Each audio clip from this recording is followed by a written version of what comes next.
Good evening, ladies and gentlemen out there in YouTube land. I am Deleted Scenes, human being, American, and YouTuber Ronin, and I would like to welcome you to tonight's episode of Live from Sparkwood in 21.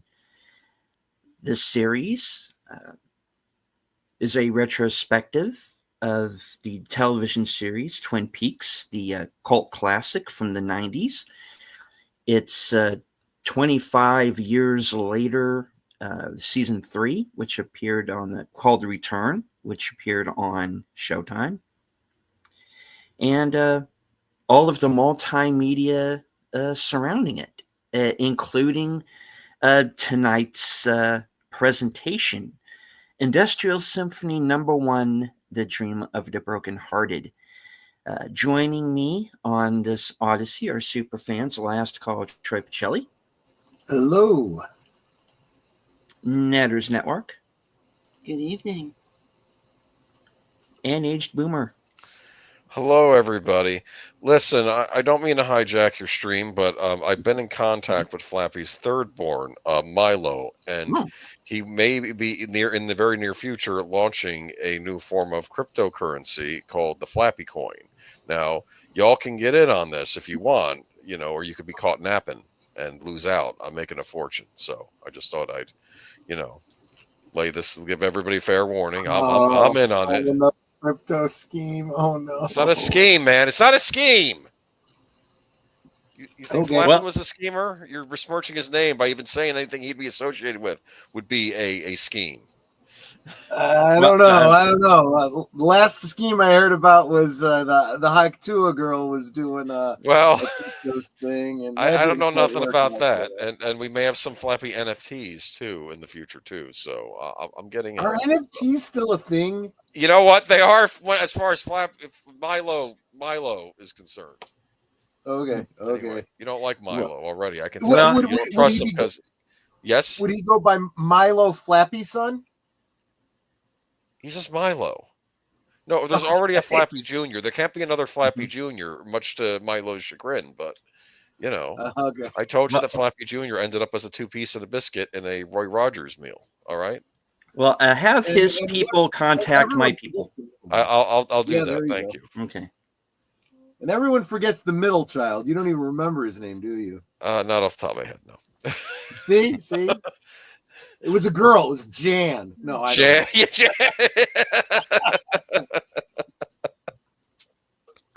No idea. I do want to say hello to some people who've joined us in the chat. First one here, channel member JPRPH1. Yep. Faithful Blue Wrench, channel member, the Bird Woman of YouTube. Wide shot for her channel, Fluff Chick Productions, Connie Cleary. The creator of the 10-Word Review, the host of Films with Friends, where I will be appearing this Friday night at 7 for 1969's Marooned Big Out Presents. Something Last Call, Dark Side-ish. Don't know. The Tired Midnight Blogger, the voice of Northern Oklahoma, Curtis Selby. Okay. Scrolling down. JPRPH1 dropping the member chat. Member for 6 months.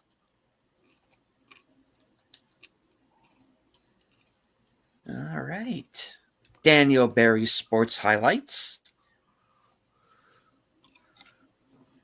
Geek Flag with a Nate Knows says, I heard Flappy was starting his own only tweets. Only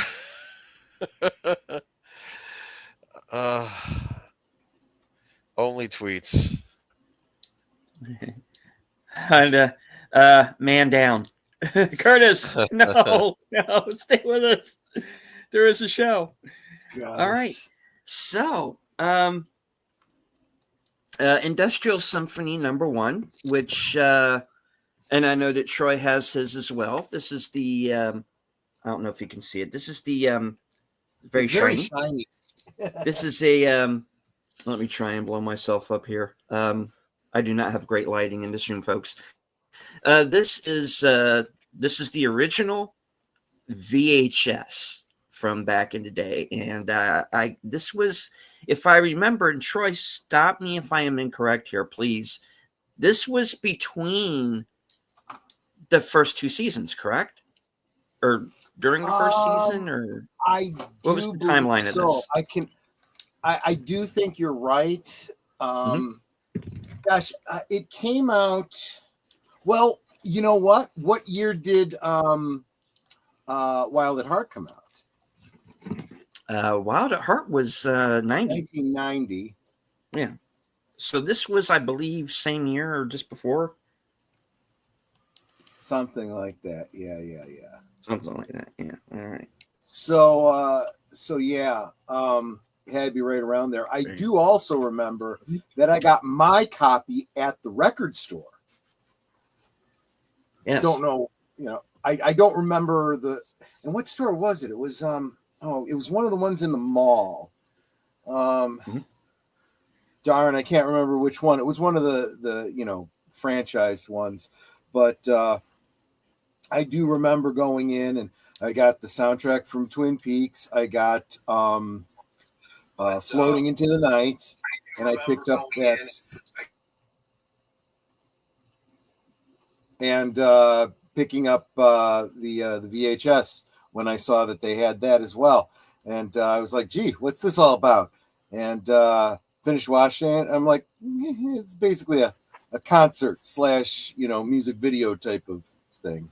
Presentation. Right. I was unfamiliar with it up to literally the point of finding it. And I was at that time basically consuming all things David Lynch and especially Twin Peaks related. And that's kind of the interesting thing is you have the Wild at Heart angle in that you also have Nicolas Cage and Laura Dern in this film. Yeah. But you also have music mostly from Twin Peaks, but also a couple of selections that are in Wild at Heart as well. So it is kind of a something of a melding of the two. And we had wanted originally to do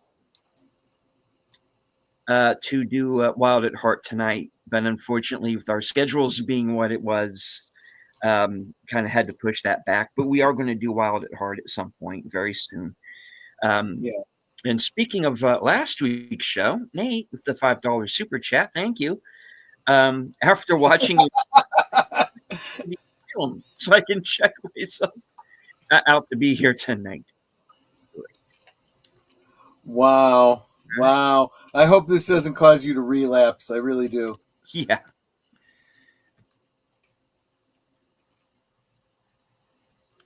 It's not as bad as Eraserhead, but there's some there's some visuals here. Including one bit that I will be wondering if YouTube keeps. This is also, I have noticed that there are a couple of channels that do have this that appears to be in its entirety. Can't speak to that because I haven't watched it because I have my own copy, as I said. But yeah, you can follow along with us, of course, as usual, on Cosme. The link should be pinned to the top of both chats. So, all right.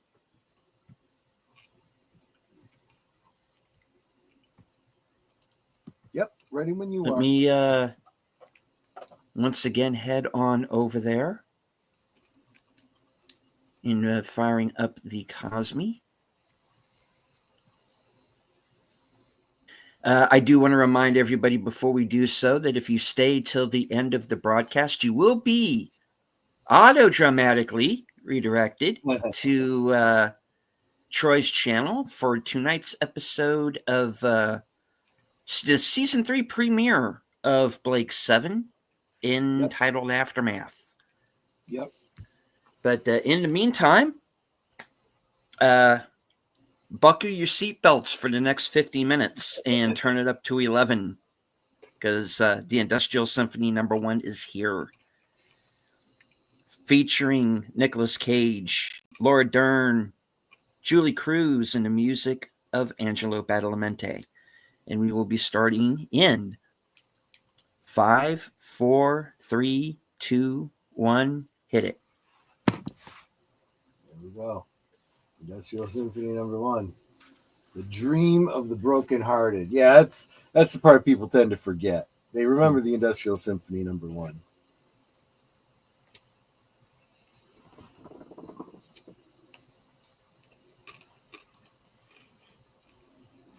Welcome, Daniel Barry Sports Highlights.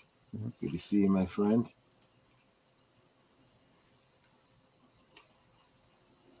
Gosh, she was so young. So was he.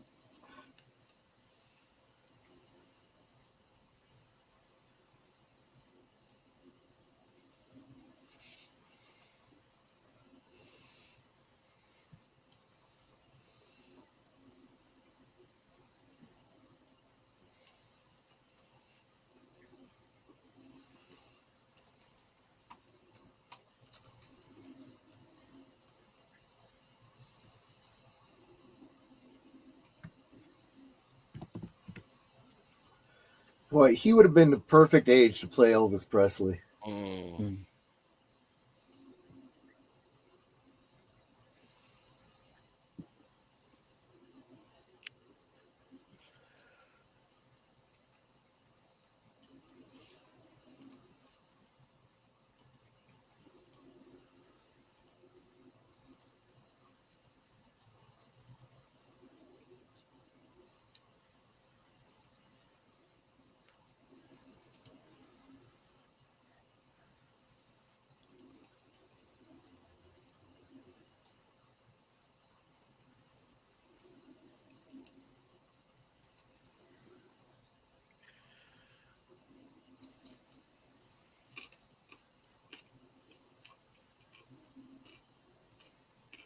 You know what I just realized? You don't ever actually see his lips moving.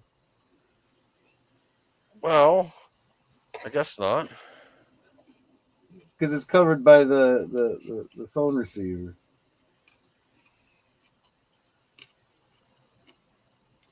For you youngins, that's what a telephone used to look like. Right, exactly. Yeah.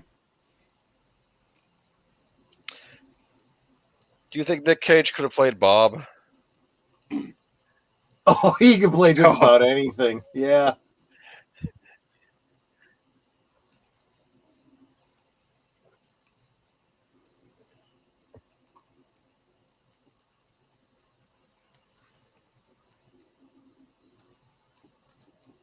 Do you know if this was ever actually performed live?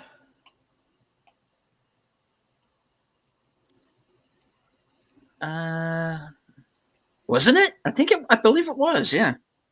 Yeah, it should have been. I mean, the way this looks.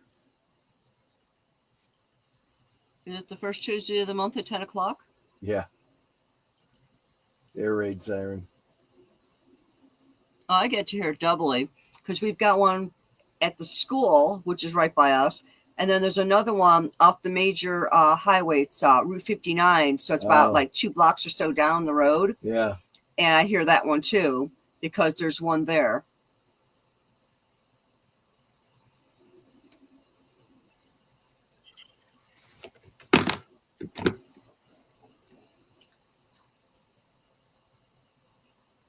That's a pretty dress. Mm-hmm.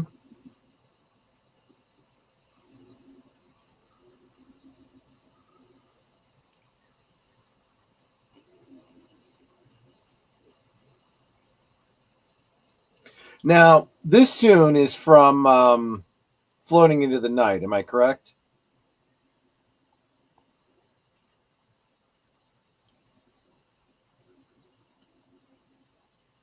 I think so. Yeah.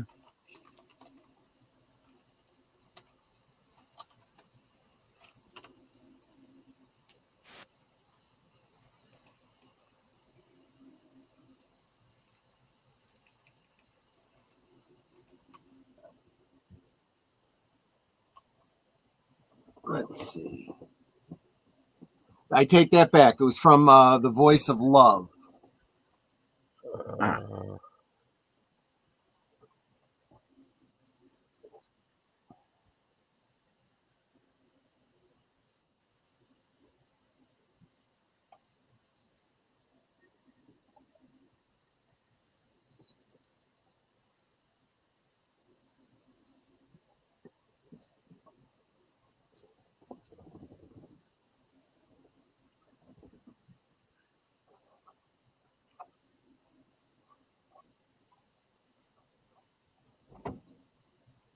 That's Julie Cruz, right? Yes, it is.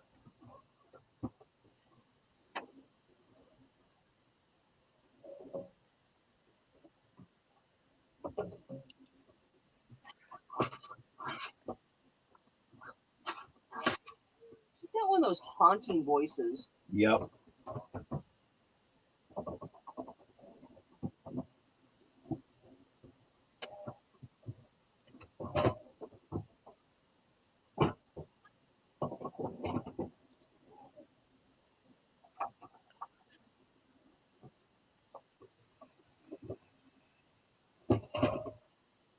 I think that was a cameo by David Copperfield in the background there.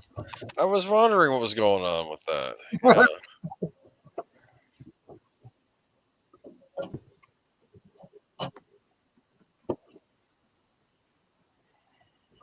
Yeah. That's cute, Nate.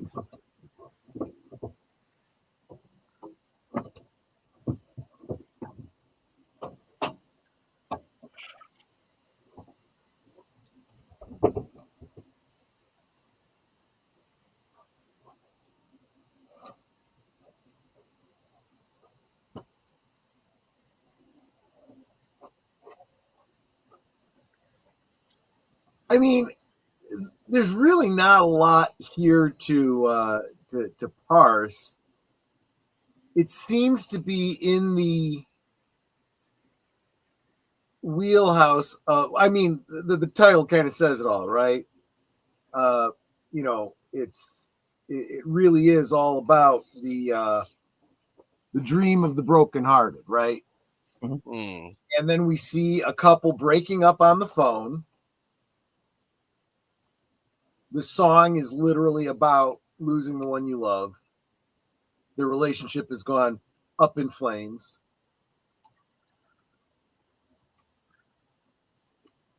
It's Copperfield. Yeah, right. Exactly.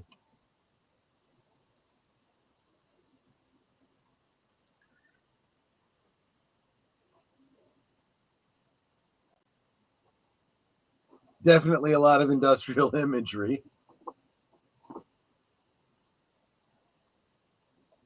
Which in a way kind of ties in with the whole Eraserhead vibe from last week.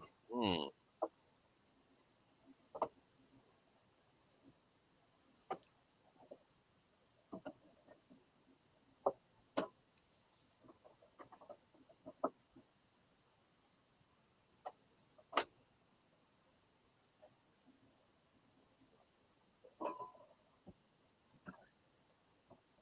Okay, this is where they need the warning if you're epileptic or whatever.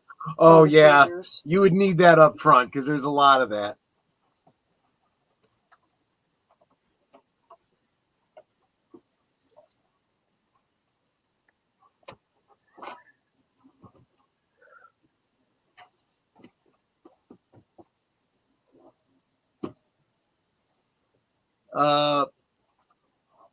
Curtis, Tawny Katane. Yep. Oh. Yeah.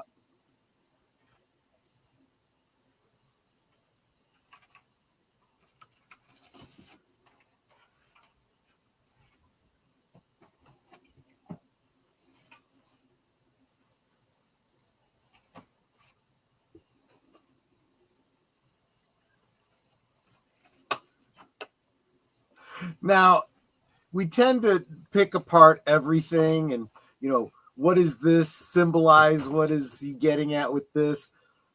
I guarantee you that was just, we want to focus on her legs. That's all that was. Nothing more than that.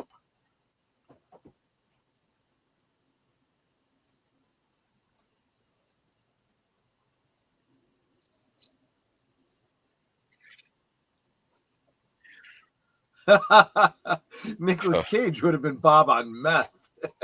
Yeah.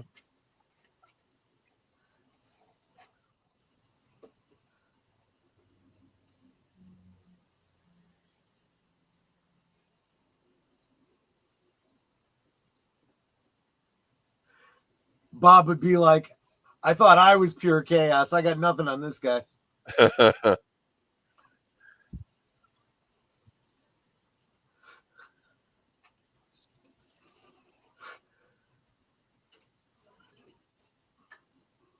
I also like the way the horns actually do sound like sirens.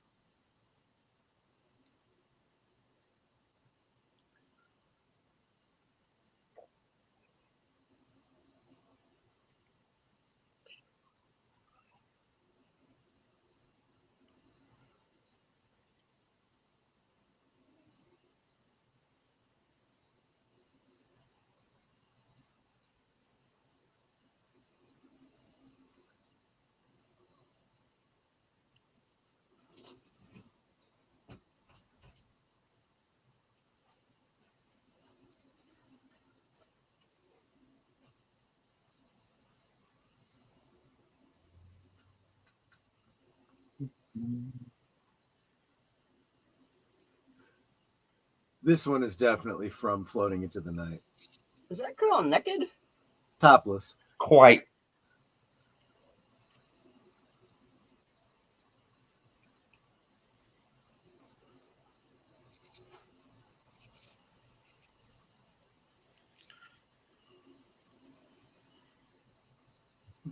I can imagine the behind the scenes on this. Julie Cruz going, wait. I've done all these songs about floating and you're actually going to have me strung up on wires? That seems a little on the nose. Makes sense though, huh? Right. This is a very iconic scene from this. I believe they use it in a lot of the promotional material and on some versions of the cover.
I think even the way they string these songs together, you can almost imply a narrative to it.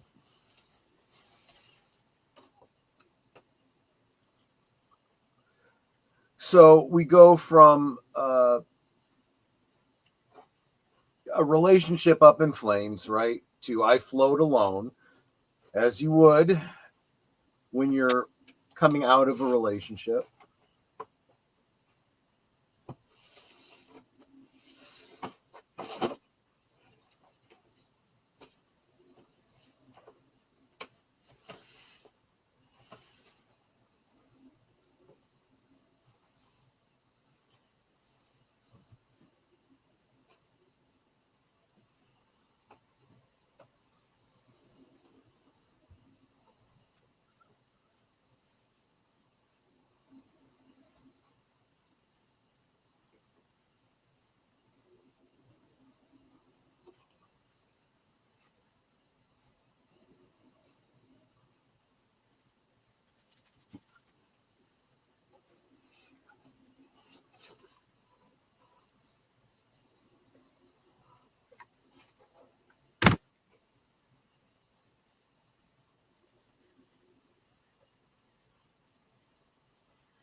Black Sea? Yeah.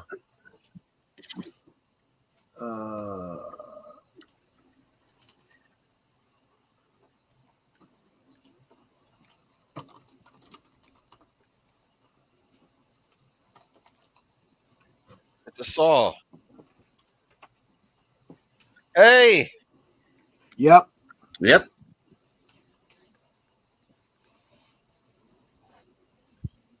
Garmin Boja.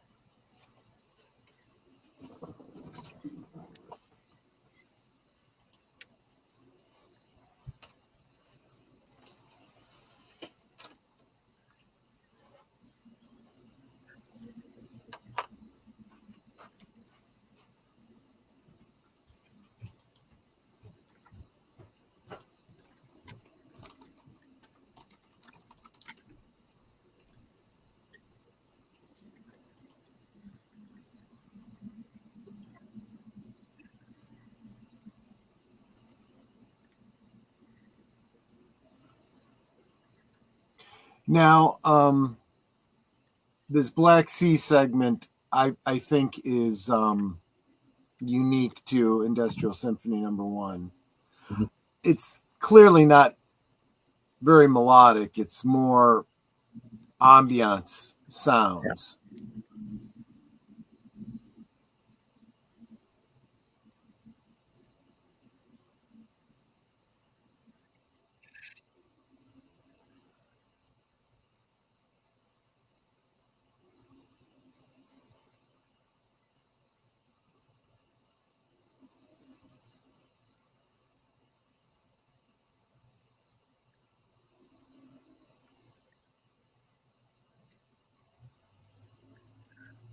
Who's that? I think it's the bloke that was floating earlier.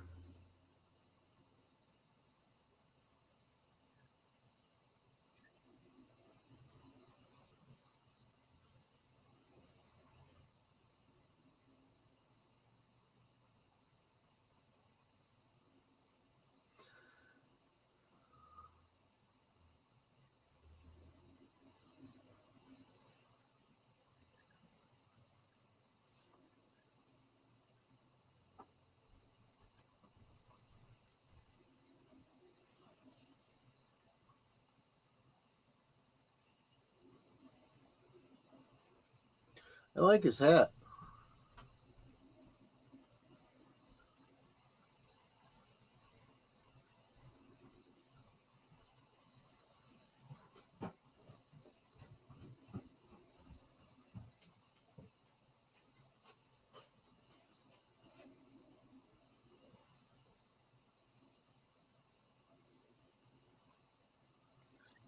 What? Wait.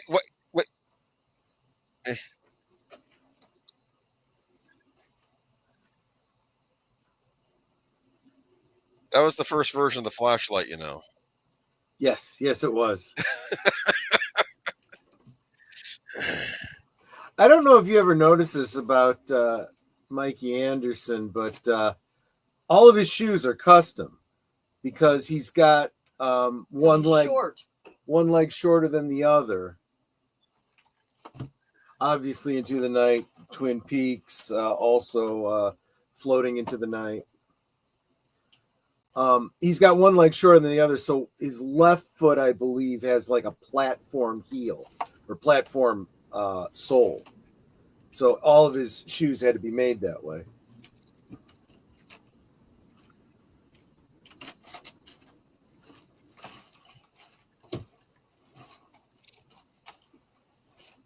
And there's always music in the air.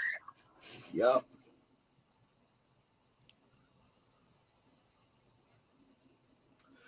I actually used this piece of music as background in a gothic horror based Dungeons and Dragons game. And I timed it very specifically for a bit of a jump scare at that one bridge at the end. Yeah. course, I mean, you know, bit of a spoiler. There's a little bit of a jump scare they throw into this at that point in the song too. Oh.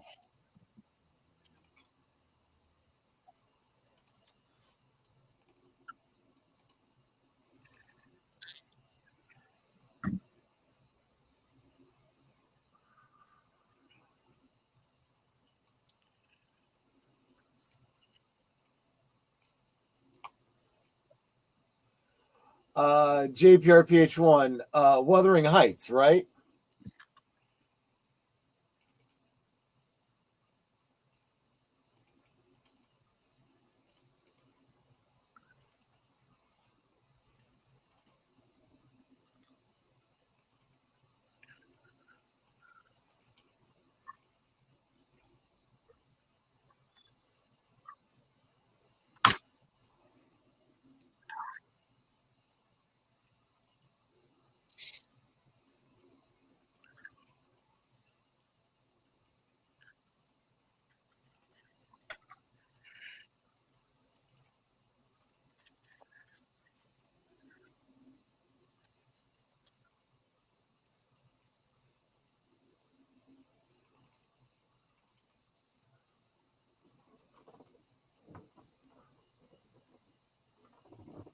I mean, this is a beautiful piece of music. Mm-hmm.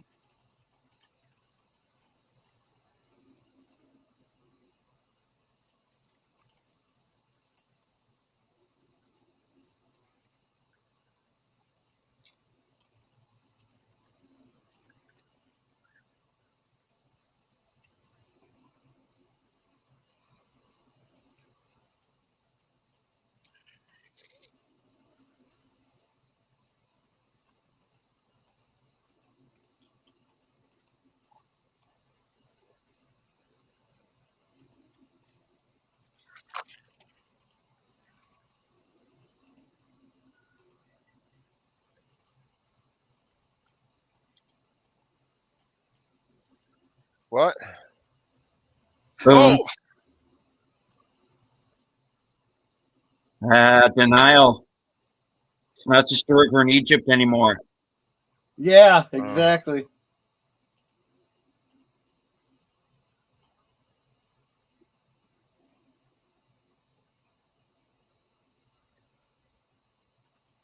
Then we got this Wendigo thing.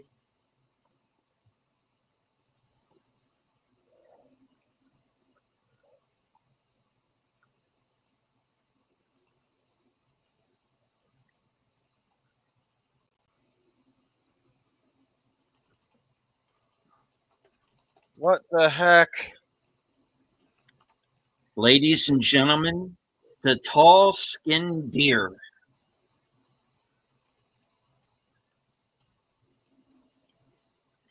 Anyone feel like eating baby back ribs right about now? No. Why does that song sound like A Town Without Pity? It does have some connective tissue there, yeah.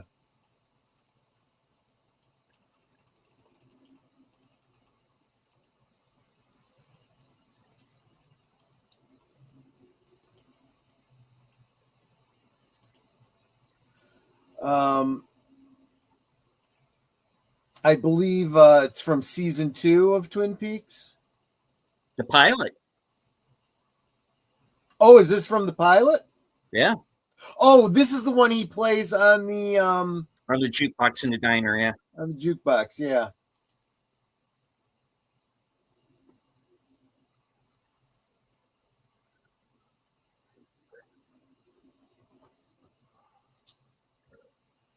I would not want to be the guy on those stilts.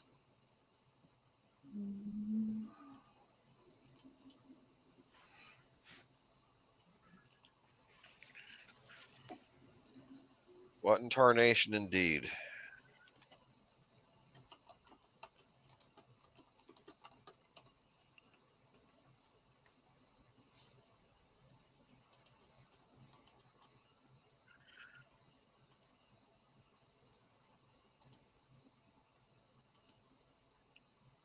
What? This one, I believe, is also unique to Industrial Symphony #1.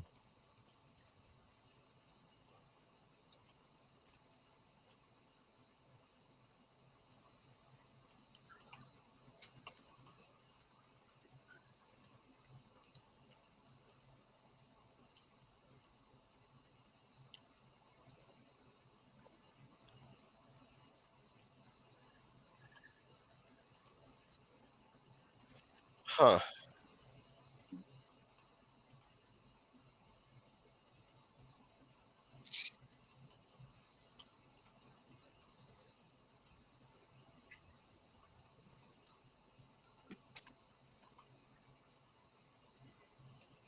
It was at this point where my dad was going, okay, what? Yeah, exactly. It's a mood piece. Yeah. They didn't exactly get to her right away, did they? No, not at all. They were too busy messing around with their Frank Indigo. Frank Indigo. Frank Indigo, yes, okay. But now, what do you do with a body? You stick it in the boot. Yeah, that's what you do. Years and years of mob movies have taught me that. Yeah, we kind of startled our car dealership when we went to go buy our new car. And I was like, I need to see the trunk. So he opens up. It was like, yeah, I guess I could fit about 3 bodies in there. And he just kind of looked at me funny.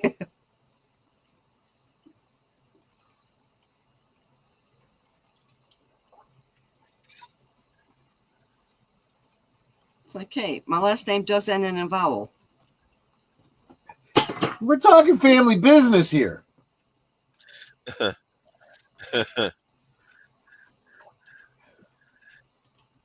Making offers people can't refuse, that sort of thing.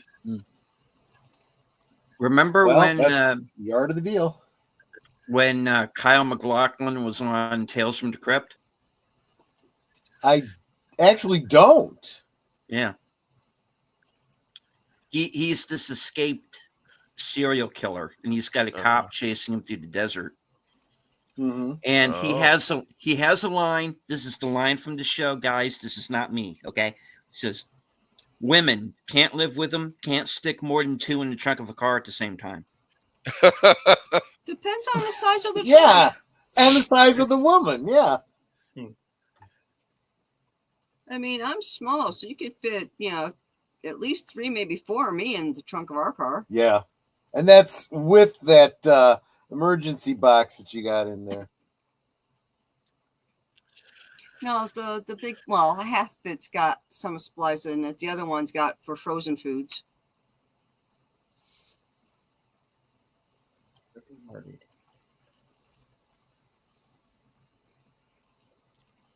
that Tawny Katane again? No.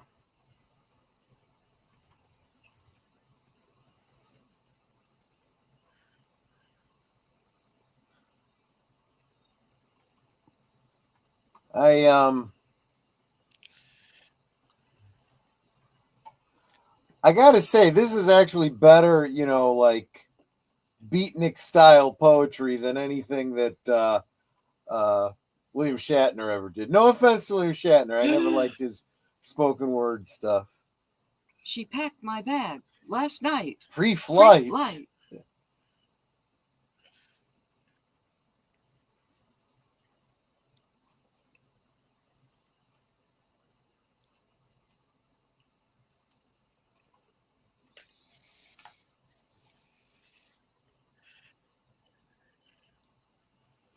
Obviously, this is the dialogue from the opening.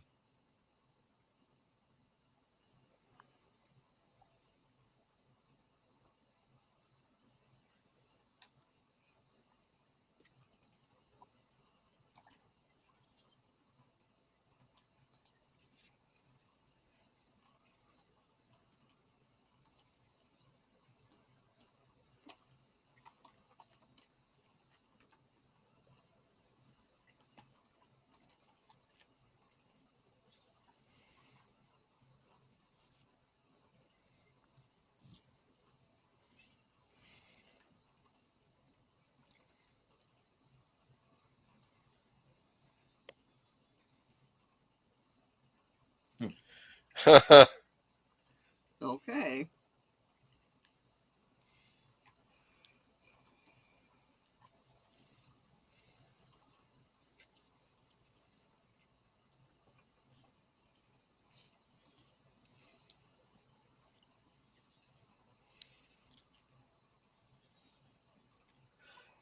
By the way, the girl with the legs there, I believe, was Lisa Elmquist.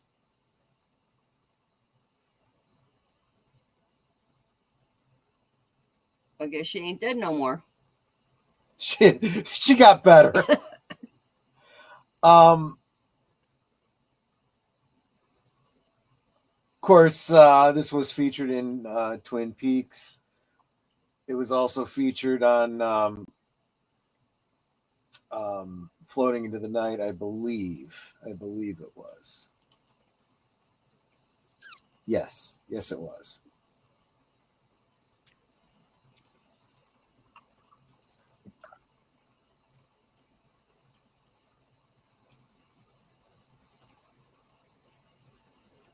Who wrote these songs? Oftentimes the lyrics were done by David Lynch and the music was done by Angelo Badalamenti.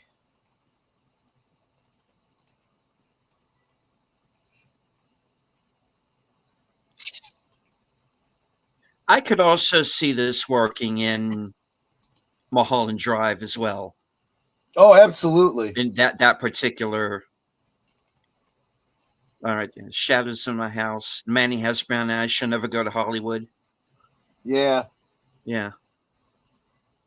Which again underscores how much overlap in narrative these stories all have. How there's value in, even two apparently unrelated Lynch productions. Big chunks of plastic. I was actually thinking that too, Nate. He said, I think Al Bundy said it the best. Women can't live with them. Yeah. This is the blood wine, and this is the barrel. Drink full and descend unto Grethor. The white of the Targ's eyes is the dishonor within. There you go. Nate with okay, back to the asylum. Yeah, exactly. She's actually singing from the boot of the car.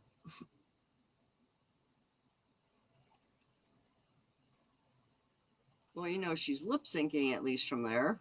Oh, yeah, because this was obviously the release version of the song, which was recorded in a studio. And then you got these chorus girls snapping their fingers wearing gloves. I'd like to know how that happens.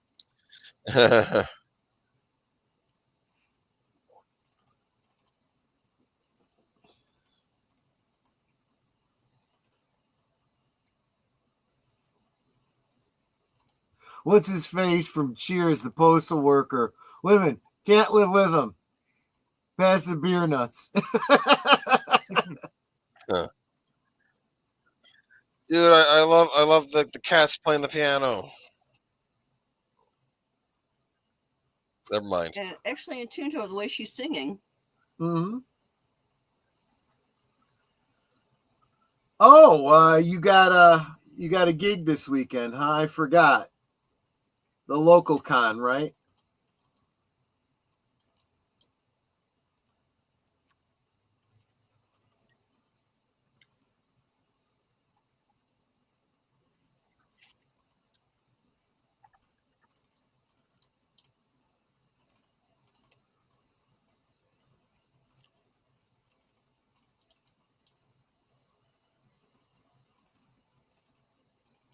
They're the daughters of Thanos.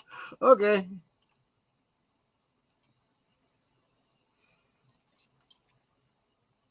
So there's a greater than zero chance he's going to throw one of them off of a cliff, is what you're saying.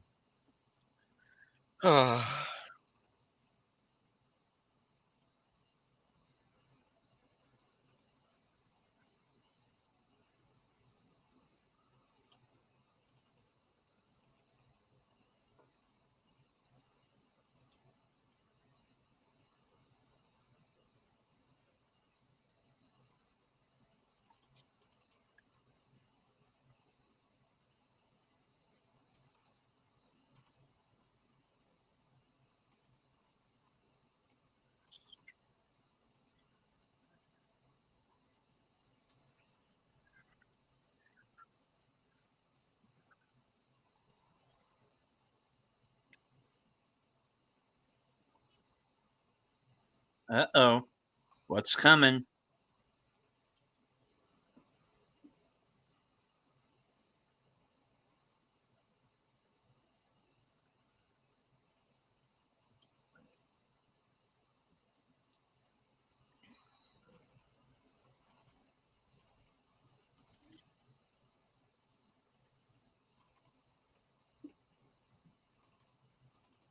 But that's not how it works. My dad once said, son, women have the gold mine and we have the shaft. Yeah.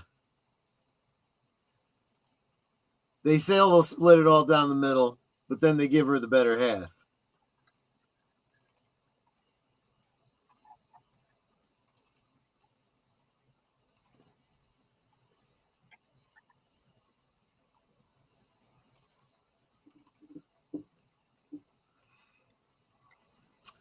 Oh, I would love to do a rewatch of The Wall again sometime. Yeah. I'll have to throw that into my hopper of possible films to watch.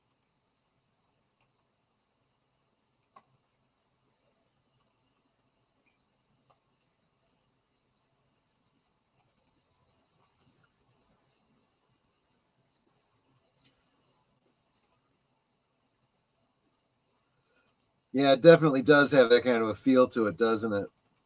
It is like air raid bombing.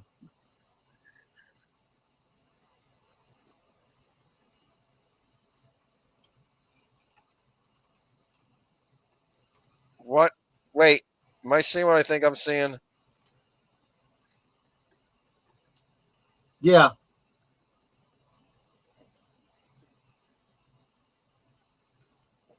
It's raining babies. Hallelujah, it's raining babies. That's freaky. They're baby bombs.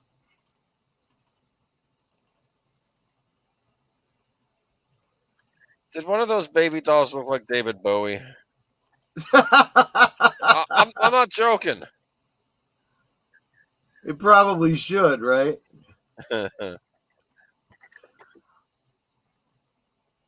I am almost certain that this predates Fire Walk with Me. Am I right on that, Deleted?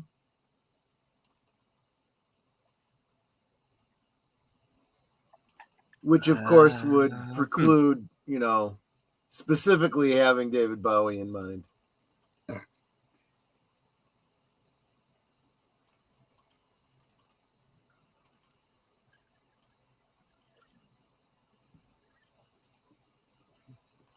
Hey, teacher, you're kind of freaking me out. Now they're going This back. Streets of Fire sequel is weird. Yeah, exactly. Yeah. It's by David Lynch. This whatever is weird. Yes, that's intentional.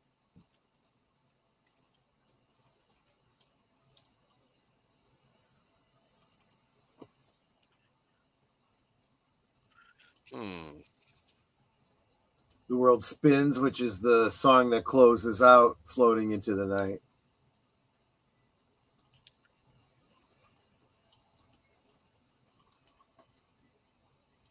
And of course, the episode where we get the reveal of course, Leland. Right.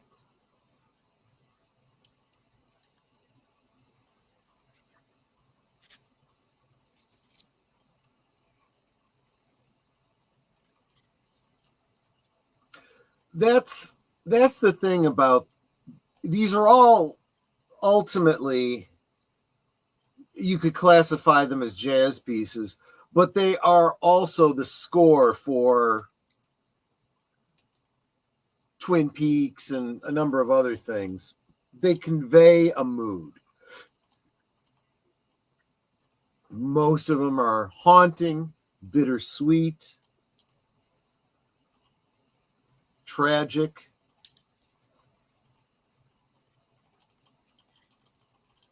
She's floating again. Yep.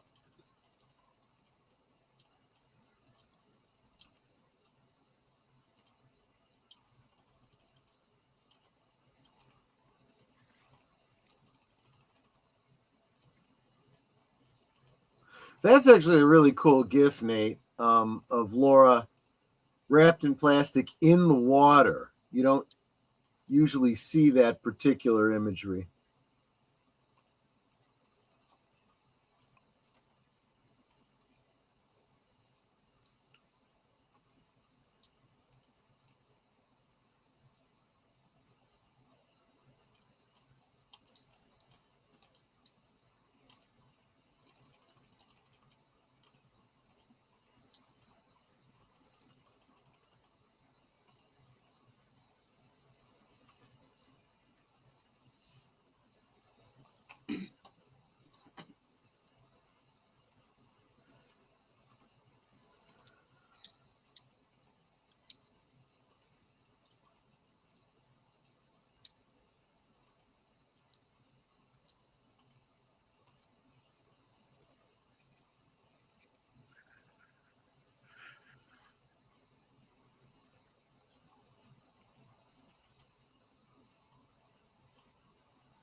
So do you feel that this is predominantly told from the point of view of Laura Dern's character? Oh, absolutely. Yeah.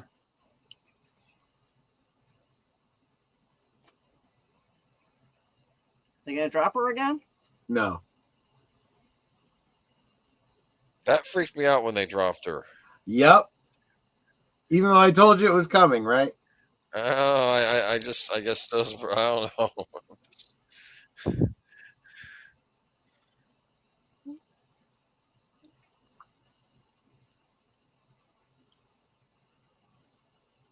I wish to do more violence.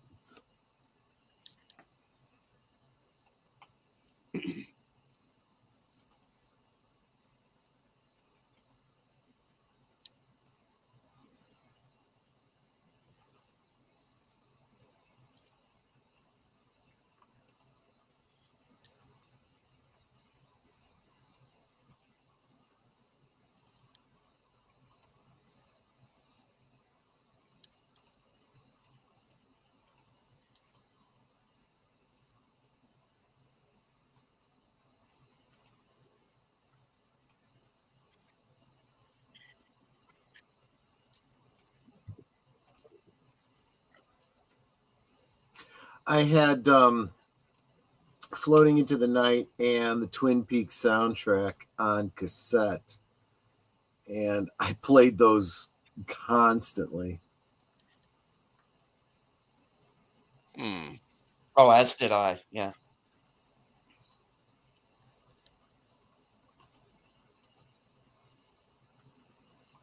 I mean, when I said when we were watching the show that I got to the point to where I started dressing like Cooper, I wasn't kidding. Yeah. I did. And I did have the soundtrack on a loop. There was a point where I was watching this every day. Yeah. And yeah, it changed the way that I looked at television. Yeah. You could I even realized it back then.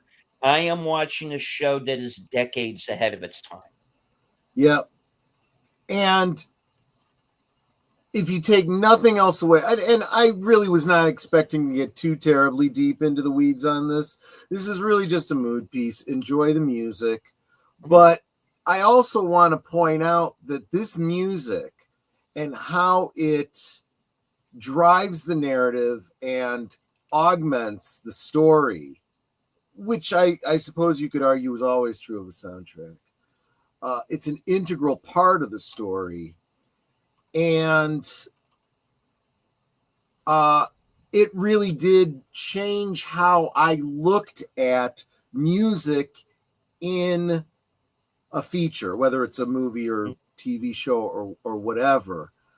Funny thing is, sometimes when a soundtrack is done well enough, you don't even notice it. But sometimes when it's not there, when there's silence, you take notice, you know? There's also, I can't think of a movie off the top of my head, but there were a number of TV shows that oftentimes had soundtracks, especially in the 70s, that you were like, this is not the right music for this, you know, particular part of the narrative. So you also notice it when it's the wrong music.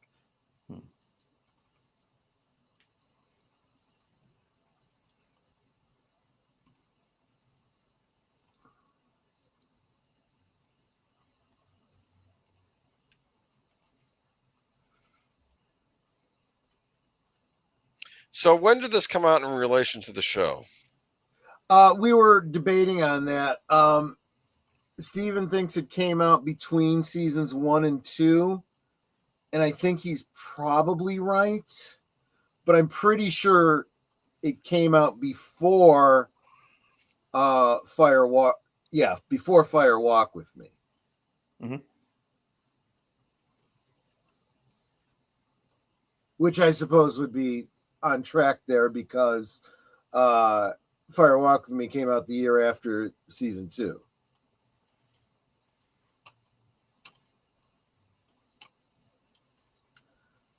And again, I don't really think that this was intended to be any kind of a major story. You know, I do feel like it's taking the two protagonist characters from Wild at Heart, which we just assume because it's the same actors, and implying a relationship there. But by and large, it's really just about a couple that breaks up and the girl going through the emotional journey that one normally goes on after a breakup, you know? And babies falling from the ceiling. Yes, absolutely. I mean, if you wanted to get really, really into the weeds on that one, you start thinking about what was their relationship like? How long were they together? Did they have any children together? Was she pregnant at the time? You know, then that imagery starts to be a little bit more visceral, you know? Ooh. But again, there's nothing to say that there's anything to that. This is very abstract. So I'm just throwing out possible things that you could project onto it. That's part of the fun of something like this. JPRPH1 seems to have enjoyed it. I'm glad you did.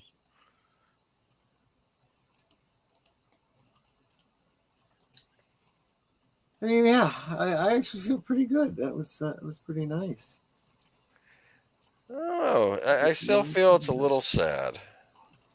It is. It is a little bit sad. I still feel it's a little bit weird. It is a little bit weird. That's true. So, Mr. House Party 6, thank you very much for the $10 super chat. Oh. I believe that's over there on Deleted's channel. Looked the title up at an interesting. Oh, it's It's on mine. Oh, it's on yours. An interesting topic while not being music by ministry. Okay. Yeah. Okay. Fair enough. Fair enough. Yeah. So, oh gosh, that is creepy, Curtis. Thanks a lot for that. But thank you very much, Mr. House Party 6. That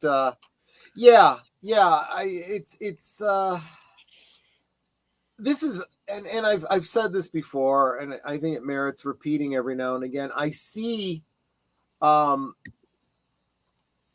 I share these things with you guys, but there's no way that like we could possibly, even with Deleted and I sharing with you our history and recollections of these, of our experience with this music and these shows. There's no way we can convey to you the feelings we had. We can do the best we can to describe them, but the associations we had, what we were going through in our lives at that time, the experiences, the way it changed, the way even that's not that creepy, Nate. It's just, I don't know. There's no way we can convey that to you, right? The best we could do is just share it with you, share what we experienced, and hope that maybe in the sharing you enjoy this experience of consuming it with us in this kind of a setting. Build your own memories around it. Maybe it hits you at the right time in your life, and you have your own stories to tell based on it and prompted by it. So Twin Peaks season 2 was 1990, and Fire Walk with Me came out in 92. And this came out, what year was it? Because we can actually answer this question for sure now. This came out in 1990. Yeah. Okay. So there you go. So it definitely did come out before Fire Walk with Me. And it was either just before, just after, or during season 2.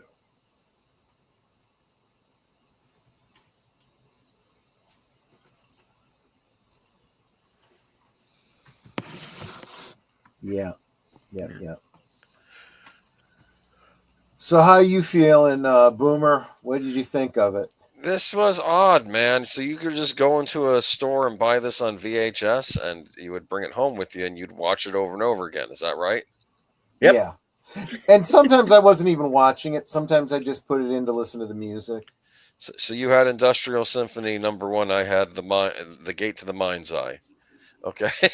Oh, okay. There you go. And when I was working at the video store, I would sometimes do that. I'd put in movies just to hear a certain tune. Like I'd put in Goodfellas because I wanted to hear the back half of Layla by Derek and the Dominoes at the end. You know, that piano piece? Oh, yeah.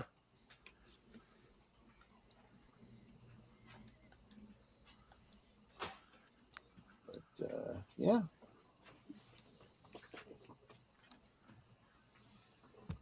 So, not much. I don't think there's much to say about that one. It's just good stuff. take it as it is. Yeah, it's just music to enjoy with some cool visuals to go with it. The other thing too is this was 1990, so this was, the end of the 80s, right during that whole MTV era where, the idea of a music video sort of concept was not, a big surprise, right? It's like, okay, yeah, and that was the thing. You'd go into the record store and they'd have records, they'd have CDs, they would have, albums. They had cassette singles. Do you remember cassette singles? I do. Couple of those. And then they would have like VHSs of, like companions to the albums that would have the music videos, and so it was in that section where I found this, and they would have like, the rock operas like Tommy and The Wall and stuff like that. Yeah, it was a different time. And we consumed our music differently. If it wasn't something that played on the radio where you could just hit the record button on your cassette, you would have to go out and, get your own physical media somewhere. Although I suppose late 80s, early 90s was when the whole Napster thing got started and whatnot. Napster. Mm-hmm.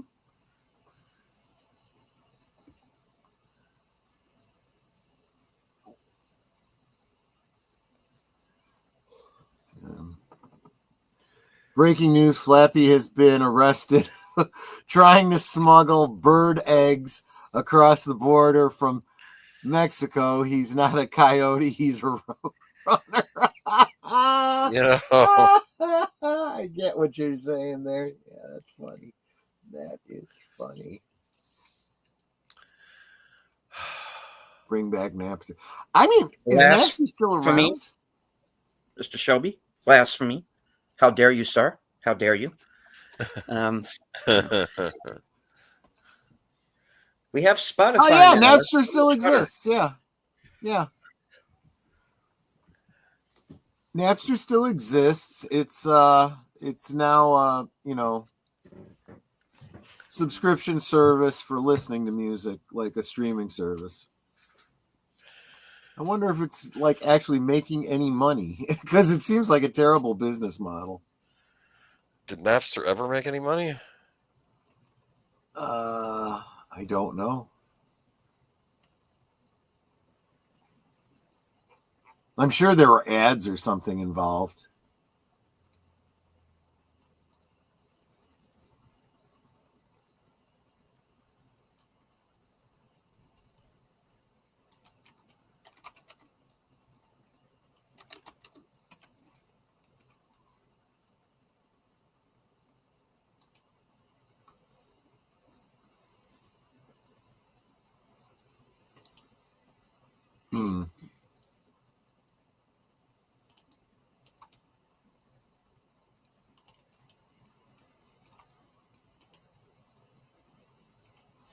Anyway, I got nothing else.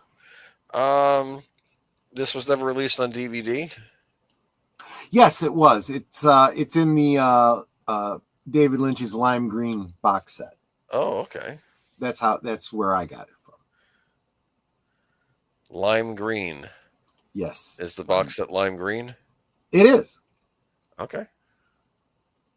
The artwork is black and white. The color scheme around it is lime green, and it's got kind of a yellow green lettering. Cool.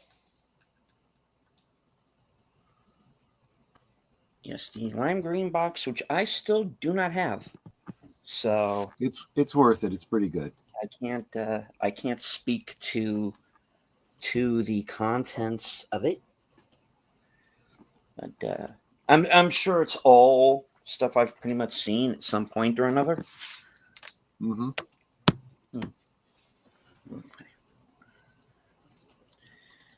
Okay. Off topic, but a good question. Has anyone here seen The Bondsman with Kevin Bacon?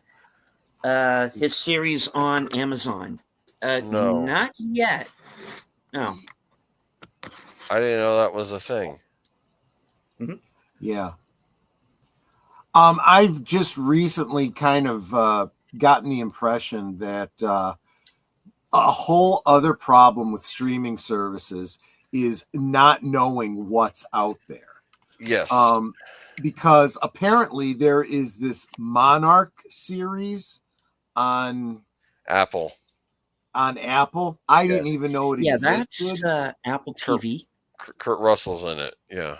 Kurt Russell is in it. I mean, that's just it. It's like, are you kidding me? You got a big name star in a series based on something that did really well at the theaters. Who knows about it? The 10 people that subscribe to Apple TV. Well, right. I'll say this, at least for the Amazon series, they do release those on DVD, at least. Uh-huh. But I don't know, those Apple shows, they never show up anywhere but Apple. Yep. That's what I mean. I don't really understand how, this stuff ever gets seen, I don't understand the whole business model. I just got to be honest. I don't know. I blame the pandemic for a lot of this. I think that spurred everybody into streaming, and I don't know. I think it's just taking a while for it to just die and just. I don't blame the pandemic any more than All the pandemic was a catalyst, right? Right.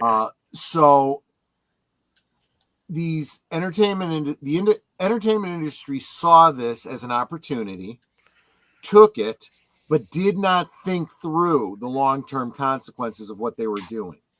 You know, I've compared it to a company that makes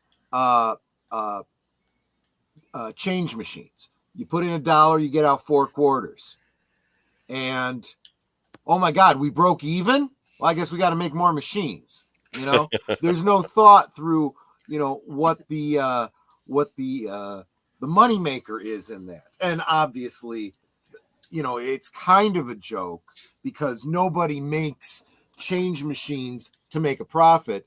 You buy change machines so that people can make change to give you money for other things. You know, it's a tool. It's a loss leader, right? You spend money on this. It's an investment in your business, like in the arcade, right? You put in you get quarters, yeah. And it could be that streaming services could do the same thing. If you make a movie, release it in the theater, you then can put it on your own streaming service. And well, you know what?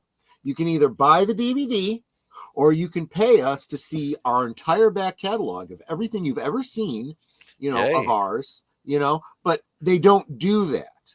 And they're playing the stupid Disney vault idea and killing them. It really is killing them. And the idea of making something that goes directly to the streaming service, that's just throwing money away. You spend, you know, $100 million to make a TV series, you know, a season of a TV series. You're not making $100,000 more or 100, I don't know. However, I don't know what these big numbers are, but you're not making that money back in subscribers. You've already got all the subscribers you're going to get. It's going to fluctuate a little bit, but you're never going to get enough people now subscribing that aren't already subscribed to pay for that series that you're making. So you are losing money.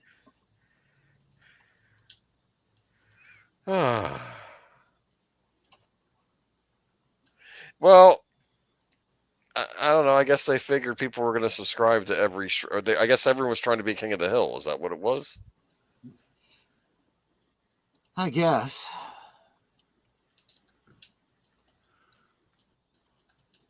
Curtis says, the Vault idea was a great idea before streaming. Now all it does is make them too irritated to want to use your streaming service.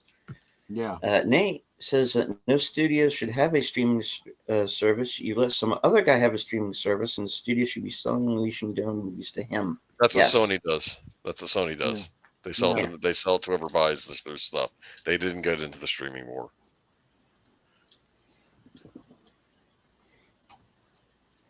Yeah.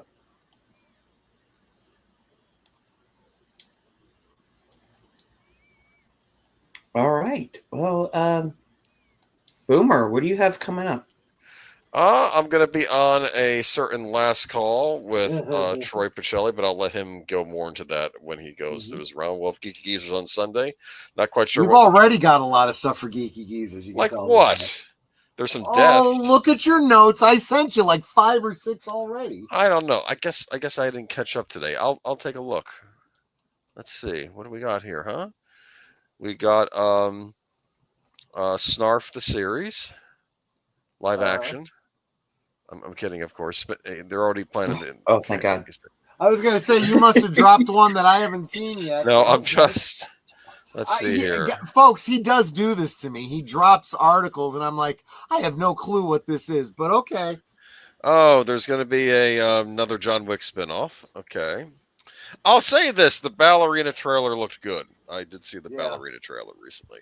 Mobile Suit Gundam directed. Back respect to okay, well, we'll see about that.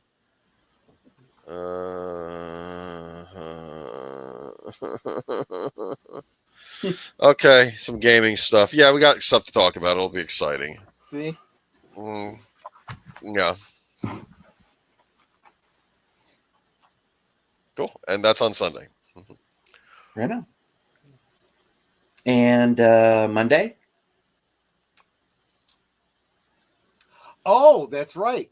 Monday on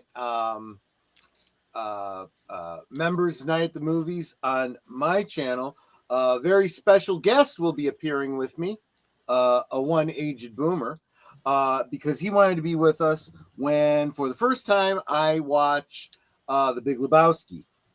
So yes, so I will be there. Yes. Members join us at the regular time, 8 Central, 9 Eastern, on my channel. You guys will get the link as soon as I put it up. And if you're not a member, consider becoming a member. It's only $2 a month.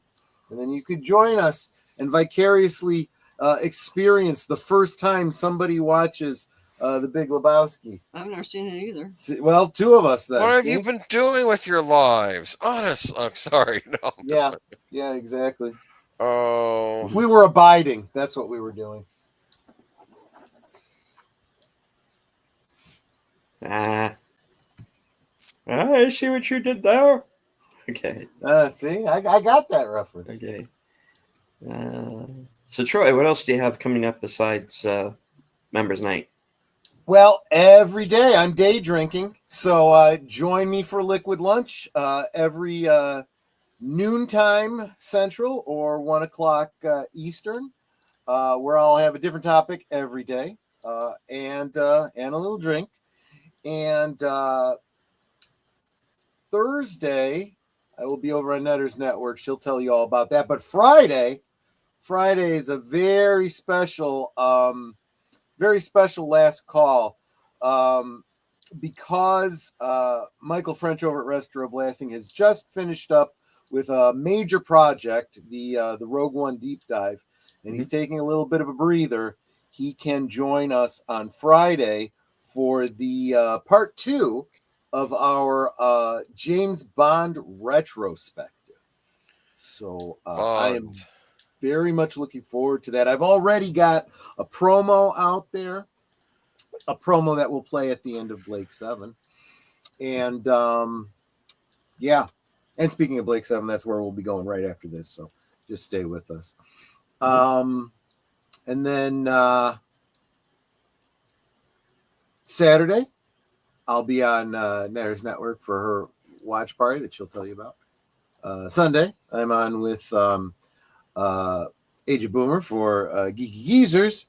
And I am way behind on getting clips out. So I'm going to start flooding you guys with clips from Geeky Geezers. And Liquid Lunch. Yep, I mentioned Liquid Lunch at the beginning because All that's right. what I'm pushing. That's what I'm trying to tell people about because it's new and you got to know about the new stuff. Yes. All right. Netter. That's it. Let's see. As Troy has mentioned, on Thursday, I will have a very special guest, Curtis Selby, who will be promoting his brand new channel.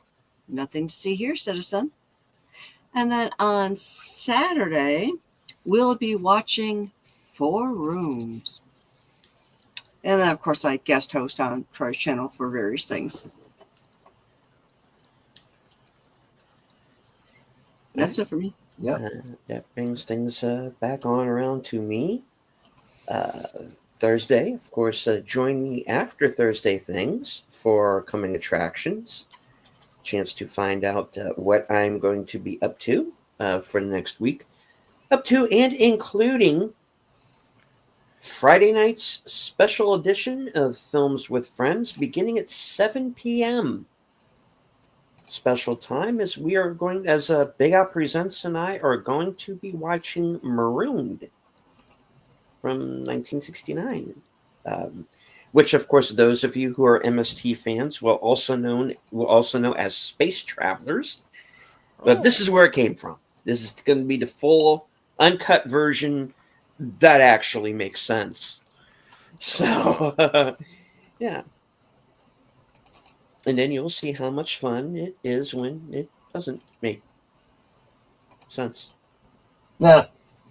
Gene Hackman goes full Shatner. And that's all I'm going to say. So, and of course, Gregory Peck is pretty much Gregory Peck, and I will probably be doing my Gregory Peck impression throughout the broadcast to such a point that the owl will no longer allow me to co-host the show.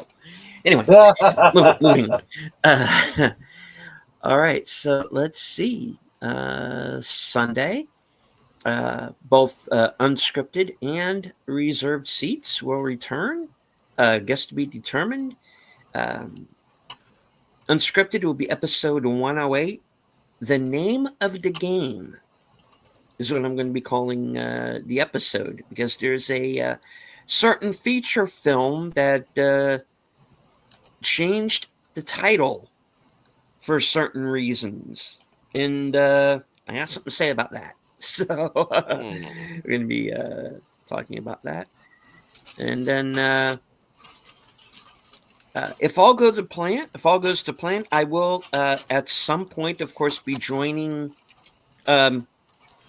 Members Night, the last call, Members Night the movies. I might not be able to be there right at the beginning, but I do plan to be there at least for the second half. So you can find me there. And then, of course, join us right back here. Same bat time, same bat channel for the next episode of Live from Sparkwood in 21. All right. And, of course, I do want to remind everybody that if you stay to the end, you will be auto-dramatically redirected to Blake 7, Season 3, Episode 1, Aftermath. So we'll find out what those pesky aliens are up to and where the gang from the Liberator ended up. Yep. All right. Netter, would you like to take us out with your last words? Your closer, I should say, not your last words. No. Oh, my God. It's because you watched so much death and destruction with that thing. You're to be condemned. Yeah. What does the condemned have to say? We can talk amongst ourselves, and that's all well, good, and fun. But it is so much more fun when you guys are joining us in the chat and you're dropping the comments, questions, trivia, being goofy, whatever it may be. And it doesn't feel like we're separated by miles or continents in some cases. It just feels like we're all hanging out in our family room, passing the popcorn, having a great time. And you guys, you know you're not just our friends. You are our family. We love you guys, and we appreciate it. I mean, you could be anywhere right now, and you're here. That's so encouraging. So thank you for being here. Thank you for the many ways that you support us. And until next time, good night and God bless. All right. And as I say at the end of every show, thank you all once again for joining us here in the live chat and on Cosme. I want to thank Connie, JPRPH1, Nate, and Curtis Selby, and of course Mr. House Party 6 for the super chats and the member chats. And I want to thank everybody who joined us tonight on X. I can't see you, but I know that you're there. From HQ, the intersection of Sparkwood and 21, and all points north, south, east, west, and beyond. Good night, take care, stay strong, be safe and healthy, because this is how we win.